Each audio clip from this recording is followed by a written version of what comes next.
bem, senhores? Hoje, quinta-feira, dia 29 de julho de 2010, estamos começando aqui o nosso Warm-Up, programa de pré-abertura e aquecimento da Petra Corretora de Valores. E vamos começar falando de um dia de ontem de quedas nos mercados americanos. Aqui no Brasil é um dia, mais uma vez, um dia de alta, mas ali perto do 0 a 0, 0,20 foi o tamanho da nossa alta, né? Os mercados amanheceram com um viés levemente positivo, conforme já vem acontecendo no decorrer do dia. Os dados econômicos estão invertendo aí os sinais do começo da manhã, dos indicadores futuros, e ontem voltou a acontecer isso. O mercado ficou muito desapontado com os pedidos de bens duráveis lá nos Estados Unidos, que veio com uma queda maior do que aquela com desempenho pior da produção de bens duráveis. E o livro bege à tarde com um tom um pouquinho mais positivo do que o mercado esperava, mostrando que a economia havia assumido um viés um pouquinho melhor em relação ao livro bege do mês passado, né? No final do dia, o Dow Jones fechou caindo 0,38, o S&P 500 caindo 0,69. Como eu disse, nossa Bovespa subiu 0,20. O volume foi um volume mais bonito, 5,8 bilhões de reais. O destaque positivo de ontem ficou com as ações do setor bancário. Diferentemente do que a gente esperava, o mercado reagiu muito bem ao balanço do Bradesco, não olhou tanto para a questão da lucratividade, acabou preferindo atentar para o crescimento da concessão de crédito, da carteira de crédito, e o bom desempenho do Bradesco acabou contagiando o setor financeiro como um todo. Como é um setor que tem um peso razoável no índice Bovespa, isso tudo ajudou a Bolsa a ter esse desempenho um pouco melhor do que nos mercados americanos ontem. Ou seja, os balanços que na semana passada fizeram com que os mercados americanos tivessem um belíssimo desempenho, melhor do que o nosso, nessa final de semana, agora que a nossa safra de balanços começou para valer, a gente começou a se beneficiar também desse crescimento de lucratividade e de bons resultados.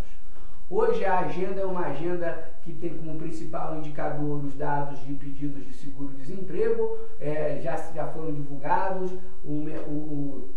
vieram os dados de novos pedidos de seguro-desemprego, vieram muito em linha com o que o mercado esperava, o que deve levar as bolsas a uma reação positiva. Pelo menos os futuros nesse momento apontam nessa direção. Em termos corporativos, mais balanços aqui do Brasil. Vamos comentar o resultado da Usiminas, a primeira siderúrgica a divulgar os seus resultados do segundo trimestre, um crescimento fantástico em relação ao segundo trimestre do ano passado. Receita crescendo 50%, resultado operacional medido pelo EBITDA crescendo 500%, né? A produção de aço cresceu mais de 100% na Usiminas, as vendas aumentaram 50%. Então, dados realmente favoráveis para a Usiminas, principalmente no aspecto operacional. Já era, de certa forma, esperada essa robustez nos números do setor de siderurgia. O lucro líquido da Usiminas é que não cresceu tanto em relação ao segundo trimestre do ano passado. Mas por quê? Porque no segundo trimestre do ano passado o resultado da Usiminas deveria ser um resultado muito ruim, mas houve toda uma redução no endividamento da Usiminas em virtude da valorização do real em relação ao dólar, que no ano passado gerou um lucro financeiro, né, que acabou mais do que contrabalançando o resultado operacional e fez com que a Usiminas tivesse um lucro aí acima de 300 milhões no segundo tri do ano passado. Nesse ano não tivemos o resultado financeiro, o lucro foi quase todo operacional, né? Agora, na comparação com o ano passado, o crescimento aparentemente é pequeno, mas se a gente for olhar os lados, o resultado operacional, que é o que realmente importa, veio muito bom o resultado da Usiminas. O mercado tende a reagir positivamente tanto para a Usiminas quanto para as outras siderúrgicas. Também saiu o resultado do Banco Santander Brasil, um crescimento importante do lucro em relação ao segundo trimestre do ano passado. O Santander também, depois da aquisição do Real, do Banco Real, né, não é muito fácil a comparação trimestre a trimestre, você tem que se aprofundar um pouco mais. De qualquer maneira, houve um crescimento importante do lucro, mais de 100% no lucro líquido. Um crescimento também importante da carteira de crédito, e assim como já aconteceu ontem com o resultado do Bradesco, a nossa visão é que o mercado tende a gostar do resultado do Santander.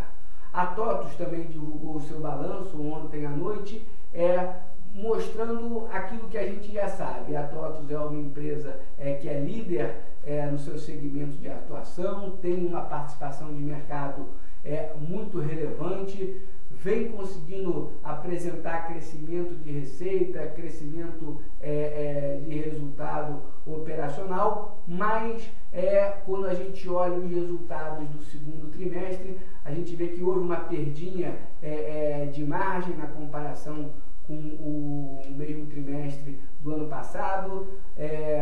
A empresa teve algumas despesas, vem fazendo uma campanha importante de marketing, isso também afeta um pouquinho os resultados, mas o operacional da empresa, a conquista de clientes, de novos clientes, a TOTVS vem caminhando bem nessa direção. A nossa visão é que o mercado vai reagir com alguma neutralidade, eventualmente até realizando um pouquinho de lucro aí nas ações da TOTVS, que é um dos papéis que mais subiu nesse ano aí no índice Bovespa. A gente entende a TOTVS como uma empresa defensiva, com uma carteira de clientes bastante pulverizada, num segmento que ainda vai crescer muito no Brasil. Então, o resultado pontual do segundo trimestre nos incomoda muito pouco, a gente gosta da empresa. Agora, a resposta do mercado ao balanço da TOTVS pode ter realização de lucros.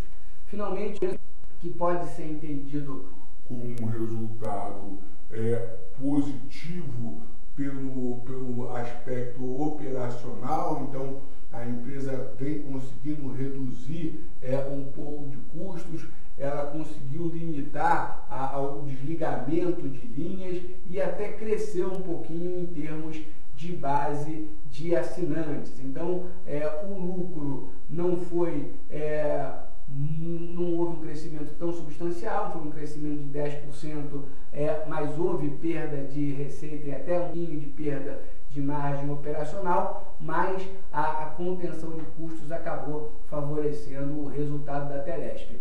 Temos que lembrar que a Telefônica, que é a controladora da Telesp, acabou de comprar a participação da Portugal Telecom na Vivo, e essa aquisição pode acabar gerando sinergias aí entre Telesp e Vivo. A nossa percepção é que o mercado vai gostar dos resultados da Telesp. É assim, meus caros, nesse dia em que os futuros começam positivos aqui e lá fora, setor de siderurgia e setor financeiro chamando a atenção em termos de resultados, é que eu termino o nosso Warm-Up de hoje. Amanhã a gente se encontra. Um grande abraço a todos vocês e até amanhã. Hoje tem resultado da Vale, hein? Amanhã a gente conversa.